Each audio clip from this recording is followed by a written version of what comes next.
আসসালামু আলাইকুম প্রিয় দর্শক, অন্য মঞ্চের আলোচনায় আপনাদের সকলকে আমন্ত্রণ জানাচ্ছি। 29 তারিখ সার্জিও গোর বাংলাদেশ যাচ্ছেন। এখন সার্জিও গোর যে যাচ্ছেন, তারেক রহমানের জন্য বেশ কিছু দুঃসংবাদ নিয়ে যাচ্ছেন। ফেরার পরে দেখবেন পরিস্থিতি আমূল বদলে গেছে, তারেক রহমানের হাত পা ঠান্ডা হয়ে যাবে এবং কি করবেন বুঝতে পারবেন না। তিনি পদত্যাগ করে না বিদেশে পালান। আমার এইটি হচ্ছে ভয় যে তারেক রহমানটা পলাতক হতে পারে। দুঃসংবাদ বলতে, তিনি যে চীন সফর করে এসছেন, তুর্কির সঙ্গে যে চুক্তি করেছেন, চীনকে মায়ানমার করিডোর দেবেন বলেছেন, একে তুর্কিকে এইখানে ড্রোন কারখানা, তারপরে আরো অনেক কিছু চুক্তি ফুক্তি হয়েছে, সেই সব কিছু নিয়ে তার সঙ্গে আলোচনা হবে। তার এই চুক্তি, খলিলুর রহমানের এই ভিজিট এবং ভারত ও আমেরিকার সঙ্গে যে চুক্তিগুলো হয়েছিল সেই চুক্তির খেলাপ নিয়ে। এছাড়া আছে আপনার বাংলাদেশের সংখ্যালঘু নির্যাতন, আওয়ামী লীগকে নিষিদ্ধ করা। এখন তিনি যে যাচ্ছেন, যেটুকু খবর পাওয়া যাচ্ছে, তিনি সব দলের সঙ্গে বসবেন। বিএনপি জামাতের সঙ্গে বসবেন, এনসিপির সঙ্গে বসবেন, সবার সঙ্গে বসবেন, জাতীয় পার্টি সবার সঙ্গে বসবেন। বসে তার দুদিনের সফর, এই দুদিনের সফরে তার একবারে টাইট শিডিউল। এখন তার যা হাবভাব এবং G7-এ মোদির সঙ্গে সাইডলাইন বৈঠক যেটা হয়েছিল ডোনাল্ড ট্রাম্পের, সেখানে ডোনাল্ড ট্রাম্প পরিষ্কার বলেছিলেন ভুল আমাদের হয়েছে, আমরাই এটা ঠিক করব। তা ঠিক করার রাস্তা কি? ঠিক করার রাস্তা হচ্ছে মার্কিন যুক্তরাষ্ট্রের যিনি প্রতিনিধি সার্জিও গোর, তিনি শুধু ভারতবর্ষের রাষ্ট্রদূত নন, দক্ষিণ এবং মধ্য এশিয়ার তিনি চার্জে রয়েছেন। এখন তিনি গিয়ে তারেক রহমানের ওপরে যে চাপ সৃষ্টি করবেন, আমার মনে হয় না তারেক রহমান সরকার আর টিকতে পারবে। কারণ ধরুন, আপনাকে যে রাজা বানায় সেই কিন্তু আপনাকে ফকির বানিয়ে দেবে। আর আমেরিকার ইতিহাসে তো প্রভূত উদাহরণ রয়েছে, সে রাজা থেকে ফকির করে দেওয়া এবং একটা ভালো রাষ্ট্রকে রসাতলে পাঠিয়ে দেওয়া, এই দুটোই কাজ করবে তারা তড়িৎ করবা। এখন এই যে তিনি আসছেন, এখন তারেক রহমান ভাবছেন তিনি দুটো তিনটে নৌকোয় পা দিয়ে পার হয়ে যাবেন। সে তো হয় না। আপনাকে বসিয়েছে কে? আপনাকে বসিয়েছে আমেরিকা এবং ভারত, তাদের যৌথ সিদ্ধান্তে। কারণ ভারত চেয়েছিল একটা সুস্থির রাষ্ট্র এই মোহাম্মদ ইউনূসের হাত থেকে আপাতত রেহাই পাওয়া যাক, পরে যা হবে দেখা যাবে। আওয়ামী লীগকে ফেরাবেনি, কিন্তু সেটা মোহাম্মদ ইউনূসকে আগে সরিয়ে বিকল্প একটা সরকার স্থাপন করে তারপরেতে সেটাকে দিয়ে ব্যবস্থা করা। সব থেকে মারাত্মক যেটা হলো, এই শাহাবুদ্দিন চুপ্পু রাষ্ট্রপতি, তাকে সরিয়ে দেওয়া। অর্থাৎ আওয়ামী লীগের সঙ্গে যারা সম্পৃক্ত ছিলেন তাদেরকে একে একে তারেক রহমান সরকার বিদায় করছে। তার মানে আওয়ামী লীগকে নিশ্চিহ্ন করে দাও। ভারত এবং মার্কিন যুক্তরাষ্ট্র কেউ এটা মানবে না। বর্তমান পরিপ্রেক্ষিতে দুটো দেশের কেউই মানবে না। এ সম্পর্কে আগেও আমি একটা ভিডিও করেছিলাম। আমি বলেছিলাম যে ভারতকে বলেছে যে আমরা সাহায্য করব। ভারত বলেছিল, প্রথম বলেছিল না আমরা নিজেরাই করে নেব। তারপরে আবার যখন কথাবার্তা হয় তখন বলা হয় ঠিক আছে আপনারা করুন। মার্কো রুবিওর সঙ্গে যখন জয়শঙ্করের কথা হয় আপনারা করুন, ভারতের সাহায্য লাগলে ভারত নিশ্চয়ই করবে। অর্থাৎ মার্কিন যুক্তরাষ্ট্র ধরে রেখে দিন তারেক রহমান সরকারকে ফেলার জন্য এইবারেতে কলকাঠি নাড়তে শুরু করে দেবে। এই যে সেপ্টেম্বর আমি বলেছি না, মানে আমি বলিনি, সেপ্টেম্বর যেটা আপনাদের প্রধানমন্ত্রী বলেছেন, তিনি সার্জিও গোরের সঙ্গে কথা বলেই কিন্তু বলেছেন। এই ভিডিওতে বলেছিলাম সার্জিও গোরের সঙ্গে তার দীর্ঘ আলাপ হয়েছে এবং তিনি বলেছেন অজিত দোভালকে সার্জিও গোরের সঙ্গে আমার দীর্ঘ আলাপ হয়েছে, আমি কথাবার্তা বলে নিয়েছি। অর্থাৎ শেখ হাসিনা তিনি পুরোটা জেনে নিয়ে সম্ভাব্য টাইমটা তিনি বিচার বিবেচনা করবেন। এখন আপনারা বলতে পারেন সেপ্টেম্বরের মধ্যে কি তারেক রহমান সরকার পড়ে যাবে? সেপ্টেম্বরের মধ্যে হয়তো পড়বে না, কিন্তু এমন হাত পা গুলো কেটে দেবে না আপনার মার্কিন যুক্তরাষ্ট্র যে একটা পুতুল সরকার বসে থাকবে এবং ব্রেন কিস্টেনসন পুরো দেশটা চালাবেন। তখন শেখ হাসিনা দেশে ফিরবেন এবং তার নিরাপত্তার ব্যবস্থাগুলো আমেরিকা দেখবে। সঙ্গে তো ভারত আছেই। ফলে এই যে বিএনপিতে এখন যারা বড় বড় কথা বলছেন না, তাদের বড় বড় কথা বলা কিন্তু বন্ধ হয়ে যাবে খুব শিগগির। সার্জিও গোর ফেরার পরে দেখবেন পরিস্থিতি আমূল বদলে গেছে। তারেক রহমানের হাত পা ঠান্ডা হয়ে যাবে এবং কি করবেন বুঝতে পারবেন না তিনি পদত্যাগ করে না বিদেশে পালান। আমার এইটি হচ্ছে ভয় যে তারেক রহমানটা পলাতক হতে পারে। কাউকে পালাতে দেওয়া যাবে না, সব কটা দেশে আটকে রাখুন, সব কটার বিচার ওই আদালতে হবে। তারপর আদালতের মাধ্যমে সমাধান হবে কে দোষী কে নির্দোষী। সবাই ভালো থাকবেন, সুস্থ থাকবেন, সাবধানে। যে রাষ্ট্রপতিকে এটা আসলেই অসুখ না অন্য কিছু। আসলে পৃথিবীর সবচাইতে সহজ অজুহাত হলো আমি অসুস্থ। এটা হলো পৃথিবীর সবচেয়ে সহজ অজুহাত এবং এই অজুহাতের কিন্তু কোনো ওষুধ নাই। আপনি চাইলেও তাকে আর আপনি কিছু বলতে পারবেন না। বিমানের পাইলট যদি বলে আমি অসুস্থ, ধরেন সে অসুস্থ না, তাকে যদি একজন সেনা কর্মকর্তা, আপনি আর্মিতে ছিলেন, যদি যুদ্ধরত সৈনিক বলে আমি অসুস্থ, তাকে দিয়ে যুদ্ধ করাইতে পারবেন না। এই যে আমি অসুস্থ, আমাদের কথা বলানো যাবে, কিন্তু আমাকে দিয়ে কিন্তু যুদ্ধ করানো যাবে না, আমাকে দিয়ে কিন্তু বিমান চালানো যাবে না, দেশ চালানো যাবে না, মানে বড় কোনো পদে আমাকে রাখা যাবে না। যেমন আমাকে এখন আপনি চাইলেও আপনি উপস্থাপক রাখতে পারবেন না, কারণ আমার মাথা এখন স্বাভাবিক কাজ করবে না। আপনি প্রশ্ন করলে সে উত্তরটা স্বাভাবিকভাবে দিতে পারবো কিনা সেটা পরিস্থিতির উপর নির্ভর করে।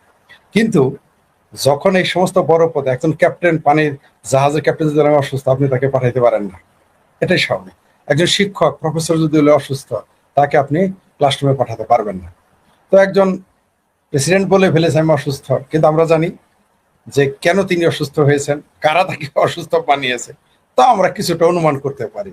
কারণ আমরা তো সবাই সুজি খাই না এখনো, তাই না, ফিডারও খাই না, আমরা কিছু বুঝতে পারি। আমরা তো মানুষের কথা, এতদিন তিনি সুস্থ থাকলেন, হঠাৎ করে সুস্থ হয়ে গেলেন, যাই হোক ভালো কথা। আসলে অসুখটা হয়েছে বিএনপিদের খায়েশ হয়েছে যে আওয়ামী লীগের প্রেসিডেন্ট আর কতদিন রাখবো। যতই তিনি জয় বাংলার বদলে জিন্দাবাদ বলেন, যতই বঙ্গবন্ধুর বদলে এখন জিয়া প্রেমিক হয়ে যান, আপনারাও তাদের তো এটা কি কাকের বাসায় কোকিলের ডিমের মতো লাগতেছে তাদের কাছে। এই যে বর্তমান প্রেসিডেন্ট, তার উপর তিনি মুক্তিযোদ্ধা, আগে ছাত্রলীগ করতে নিয়োগে দিয়েছেন শেখ হাসিনা, তো মানে বিগত আওয়ামী লীগ সরকার যখন শেখ হাসিনা, তো এগুলো তো তাদের কাছে ভালো লাগবে না, এটাই স্বাভাবিক। কারণ কে ভাই অন্যের অন্যের বাপেরে কে বাপ ডাকে, কয়দিন আর ডাকে, অন্যের পোলারে কয়দিন পোলা, নিজেরও তো পোলা নিজের বাপ দরকার।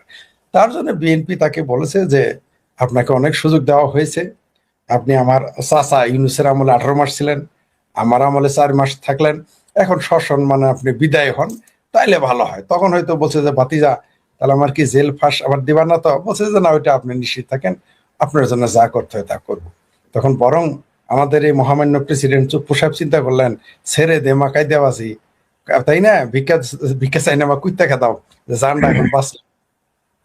উনিও চিন্তা করলেন এটা একটা মোক্ষম সময়, তিনি স্বেচ্ছায় যদি পদত্যাগ করেন তাহলে বিপদে পড়বেন, আর তারেক রহমানের কথা অসুস্থ হয়ে যদি পদত্যাগ করেন তাহলে তার জানটা অন্তত বাঁচবে।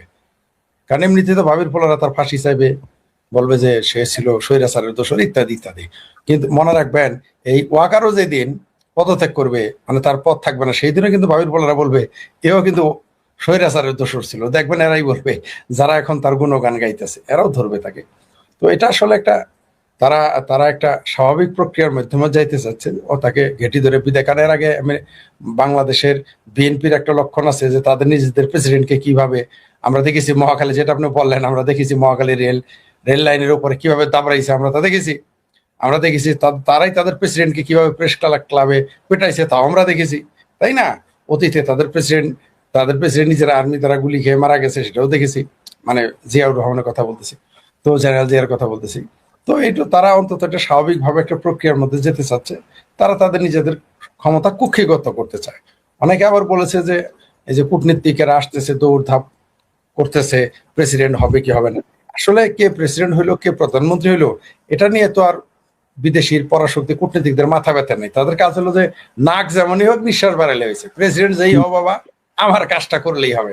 প্রেসিডেন্ট শাহাবুদ্দিন হইলেই কি, তারেক রহমান হইলেই কি, আইরিন খান হইলেই কি, জামাতের প্রেসিডেন্ট হইলেই কি, তাদের কাজটা করতেছে কিনা দেশ তাদের কাছে সেটা গুরুত্বপূর্ণ। তবে হ্যাঁ, তাদের প্রেশার থাকে, তাদের দাবাও থাকে, তাদের কিছু পরামর্শ, সুপরামর্শ, কুপরামর্শ থাকে, কোনো সন্দেহ নাই। কিন্তু এটা নিয়ে তারা অত নাক গলাবে বলে মনে হয় না। তবে বাংলাদেশের এই প্রেসিডেন্টের পরিবর্তন আমাদের বাংলাদেশের রাজনীতিতে কিছু পরিবর্তন আনবে। আমার ধারণা সেটা আরো বরং গণতন্ত্রের জন্য ক্ষতিকরই হবে। তারপর বিরোধী দল তো এখন নাই, এখন তো বিরোধী দল জামায়াত হলো সরকারি বিরোধী দল, আওয়ামী লীগ এবং মুক্তিযুদ্ধের পক্ষের বিরুদ্ধে আরো ভয়াবহ পরিস্থিতি সৃষ্টি হবে বলে আমার মনে হয়। তাছাড়া প্রতিবেশী রাষ্ট্রগুলোর সাথে দ্বন্দ্বে লিপ্ত হতে পারে, সম্ভাবনা রয়েছে।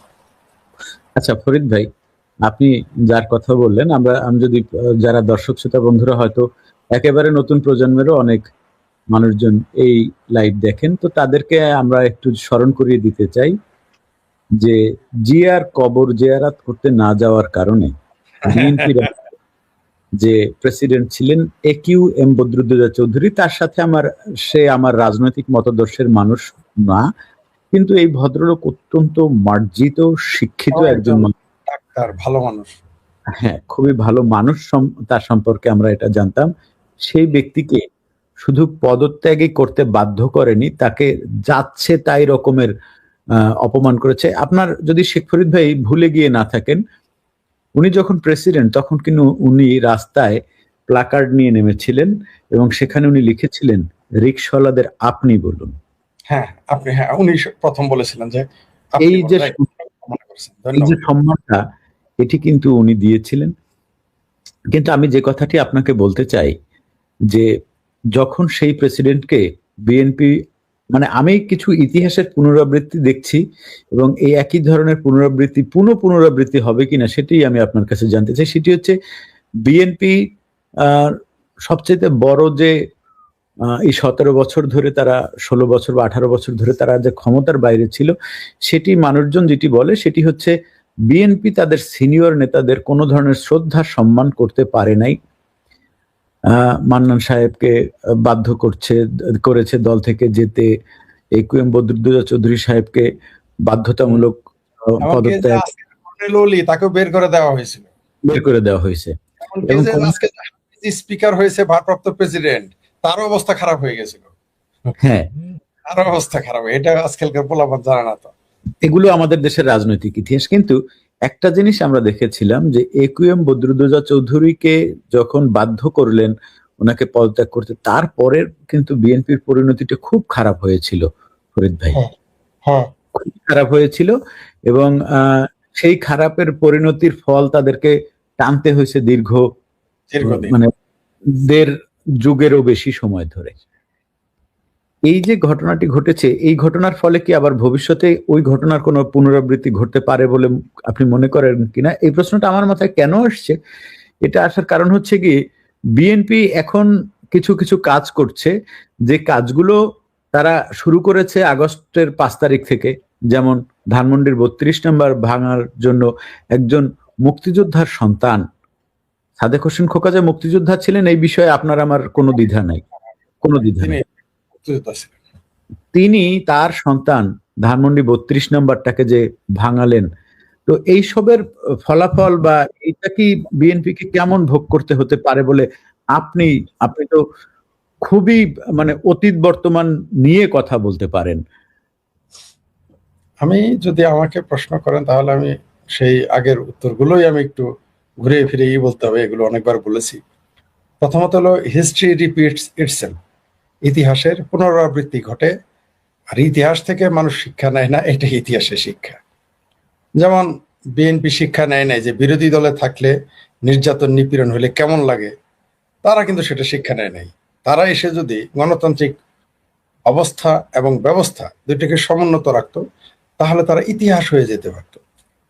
ক্ষমতা কিন্তু আপনি ধরে নিলাম বিএনপি ক্ষমতায় আসতো, তারা যদি ইলেকশন দিত 5 বছর পর তার ক্ষমতার পতন ঘটবে, স্বাভাবিক প্রক্রিয়া, মানে ভোটের মাধ্যমে, এটা হতো বড়। কিন্তু ওই যে শিক্ষা ইতিহাস থেকে কেউ নেয় না। এরা ভাবছে যে আমাদের বিএনপি আওয়ামী লীগ 17 বছর বা 16 বছর আমাদের চাপে রাখছে, আমরা মহা চাপে রাখবো। কিন্তু তার ফলাফল কি হবে? মানে যদি আওয়ামী লীগের বিরুদ্ধে 5ই আগস্ট হয়ে থাকে, এদের জন্য 10ই আগস্ট হবে। মানে বুঝাইতে 10ই আগস্ট বলতে হয়েছে মাত্রা। এরা যদি 32 নাম্বার ভেঙেছে, ফলাফল বিএনপির মিনিমাম 3,20,000 ঘর বাড়ি ভাঙবে মিনিমাম। আপনি ঠেকাতে পারবেন না এই 32 নম্বর বাড়ি ভাঙার কারণে। আমি বলছি না যে এটা ঘটুক বা কেউ এটা করুক, আমি এটা চাই না, কিন্তু এটা ঘটবে। কারণ ধরে নেন আকাশে মেঘ জমেছে, আপনি বলেন বৃষ্টি আমি চাই না, কিন্তু মেঘ জমেছে, বৃষ্টি হবেই, এটাই তো বৃষ্টি হবেই। ওই যে এই জন্য আমাদের গ্রামের অঞ্চলে প্রবাদ আছে যে কাঠ খাইলে তুমি আমার আংরা হাগো, এটা আমরা চাই না, কিন্তু কাঠ খাইলে তো আংরা হাগতে হবে। তো বিষয়টা এরকম হবে। এরা ইতিহাস থেকে শিক্ষা নেবে। আর প্রেসিডেন্টের যেটা পরিবর্তন বললেন, আসলে আমি কথাটা এড়িয়ে যেতে চেয়েছিলাম, আপনি আসলে উপস্থাপক হিসেবে খুব দক্ষ, বেটা থেকে বাইর করবেন আর কি, বুঝতে পারছি। সেটা হলো এই প্রেসিডেন্ট নির্বাচন, কিন্তু এই প্রেসিডেন্ট পরিবর্তন কিন্তু একটা সাইন, একটা ঝড়ের আলামত। মানে সেটা কি ঘটবে আমরা জানি না, একটা কিছু ঘটতে যাচ্ছে। যেমন ধরেন হঠাৎ করে আকাশটা মেঘলা হয়ে গেল, বাতাস বন্ধ হয়ে গেল, তাহলে যে কোনো একটা অশিক্ষিত কৃষক গ্রামে সে কিন্তু বুঝবে যে দমকা হাওয়া একটু পরে আসবে, একটা ঝড় হবে। সেই হিসেবে আমরা বলতে পারি যে, যেমন আপনি সেনাবাহিনীতে চাকরি, ডায়নামাইটের কাজ তো ফাটা না। ডায়নামাইট জাস্ট একটা বাতাস, একটা অংশের বাতাসটাকে শূন্য করে দেয়, তখন বাতাসের চাপেই, এটা হলো বৈজ্ঞানিক মানে বিজ্ঞানের বিষয়, মানে আমি যতটুকু জানি। ডায়নামাইটের কাজ তো কোনো কিছু ফাটানো না, তো বাতাসটাকে পুড়িয়ে দেয়, হাওয়াটাকে হাওয়া করিয়ে দেওয়া, তারপরে হাওয়ার কাজ হাওয়াই করে। তো এইখানেও তাই করছে। প্রেসিডেন্ট সরে যাওয়ার পর একটা শূন্য স্থান হয়েছে। শূন্য স্থানের প্রথম দিনে কি হয়েছে দেখছেন তো? স্পিকার সাহেব, আমাদের মাননীয় স্পিকার, ভারপ্রাপ্ত প্রেসিডেন্ট রাষ্ট্রপতি, তিনি কিন্তু জিয়ার মাজারে ফুল দিতে গিয়েছিলেন। গিয়ে কিন্তু মোটামুটি দুষ্ট লোকেরা বলতেছে তিনি যথারীতি বেজ্জিত হয়েছেন। আজকের ঘটনা বা কালকের ঘটনা। এখন মনে করেন যে এই বিষয়টা কি দাঁড়াইলো? বিষয়টা এই দাঁড়াইলো যে শুরুতেই যদি এরকম হয়, কারণ দিনটা কেমন যাবে যদি সেই প্রবাদ বাক্য ধরেন যে সকাল বেলাটা দেখে বোঝা যায় যে দিনটা কেমন যাবে, তাহলে তো প্রথম দিনই যদি স্পিকার ভারপ্রাপ্ত প্রেসিডেন্ট দৌড়ানি খায় থাকে জিয়ার মাজারে গিয়ে, বঙ্গবন্ধুর মাজারে যাওয়া হারাম, জিয়ার মাজারে যাওয়া হইলো আবার আরাম। বুঝতে পারছেন না? আবার মৌলভীরা ফতোয়া আবার 2 রকম অবশ্য। তো ওইটা বঙ্গবন্ধুর কবরে যাওয়া সেটা হইলো পূজা, আর আর জিয়ার লাশ আছে কি নাই সেইখানে যাওয়া হইলো বিরাট বড় দেশভক্তির কাজ। যাই হোক, সেটা অন্য বিষয়। আমার ধারণা ইতিহাস, আসল কথাই তো ভুলে গেছি। সেগুলো যে বললেন না 32 নম্বর ভাঙার প্রতিক্রিয়া কি হবে? 32 নম্বর ভাঙার প্রথম প্রতিক্রিয়া হবে জিয়ার যে ওইখানে কথিত মাজার, সেটা আর থাকবে না, ওইখানে অন্য কিছু হবে। এটা কেউ ঠেকায়, এটা প্রথম কাজ করবে। এটা আওয়ামী লীগ এসে আউযুবিল্লাহি মিনাশ শাইতানির রাজিম, জিয়া তো বিসমিল্লাহ বলে ক্ষমতা নিয়েছিল, আওয়ামী লীগ বলবে আউযুবিল্লাহি মিনাশ শাইতানির রাজিম বিসমিল্লাহির রহমানির রহিম, আর একটু বেশি বললে প্রথমে জিয়ার যে কবর বলা হয় কথিত, সেটা থাকবে না। এটা প্রথম কাজ হবে। তারপরে মার্শাল্লাহ তারপরে শুরু হয়ে যাবে 32 নম্বর ভাঙার প্রতিক্রিয়া, তারপরে কমরেড মঈনুদ্দিন খান বাদলের কবর আগুন দেওয়া, আওয়ামী লীগের মুক্তিযোদ্ধাদের কবরের লাশ বের করে ফেলা, হাড় বের করে ফেলা, কবর, এগুলো শুরু হয়ে যাবে। তখনই জামাতের যতগুলো নেতাদের কবর আছে মার্শাল্লাহ ওইগুলোর উপরে মনে করেন এরা যা করেছে তার সাথে 100 গুণ বেশি ঘটনা ঘটতে থাকবে। অবশ্য এখন গণতন্ত্র খতরেমে না, এখন ইসলামও খতরেমে না। তখন দেখবেন গণতন্ত্র খতরেমে যাবে, ইসলাম খতরেমে যাবে। এখন কিছু না, এখন কোন আওয়ামী লীগের কবরে যদি আপনি আগুন লাগান সেটা ইসলাম খতরেমেও যায় না, গণতন্ত্র খতরেমে পড়ে না, আওয়ামী লীগ নিষিদ্ধ করবে। কিন্তু তখন দেখবেন আওয়ামী লীগ যখন ক্ষমতায় আসবে বা এদের পক্ষের দল এরা যখন ক্ষমতা গ্রহণ করবে তখন দেখবেন বলবে যে গণতন্ত্র খতরেমে, তারপর ইসলাম খতরেমে, মানে জহুরুল ইসলামের জায়গায় জহুরুলটা বাদ যাবে, আপনার সাইফুল ইসলামের জায়গায় শুধু ইসলামটা থাকবে, ফরিদুল ইসলামের জায়গায় শুধু ইসলাম, ফরিদ থাকবে না, ইসলাম খতরেমে হয়ে যাবে। জামাত ইসলাম থাকবে না, তখন ইসলাম খতরেমে হয়ে যাবে। তখন জিয়াউর রহমান হবে না, তখন জিয়াউল ইসলাম খতরেমে হয়ে, জিয়া বাদ দেবে, ইসলাম খতরেমে, জাতীয়তাবাদ তখন খতরেমে।